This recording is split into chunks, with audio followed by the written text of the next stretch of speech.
আসসালামু আলাইকুম and good morning. This is Kazi Mamun. আমি এই সকালবেলা ভিডিওতে আসার একটা কারণ হচ্ছে আমার পিছনে যে একটা গাছ দেখতে পাচ্ছেন, এই যে গাছটা মরে শুকিয়ে দাঁড়িয়ে আছে। এটা অনেক দিন যাবৎ দেখতেছি, কিন্তু কাটার মতো কোনো মানুষ নেই।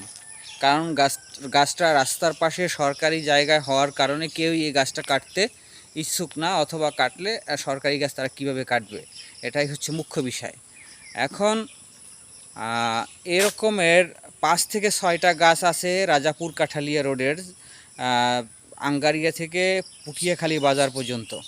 এই গাছগুলো যে কোনো সময় যে কোনো পথচারীর উপরে ভেঙে পড়তে পারে এবং যে কোনো রকম একটা দুর্ঘটনা অথবা অ্যাক্সিডেন্ট অথবা ইনসিডেন্ট হতে পারে।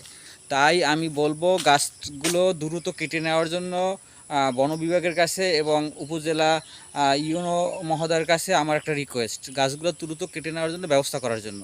যেহেতু গাছগুলো সরকারি, তাই কোনো সাধারণ পাবলিক গাছগুলো কাটতে রাজি না। আসসালামু আলাইকুম।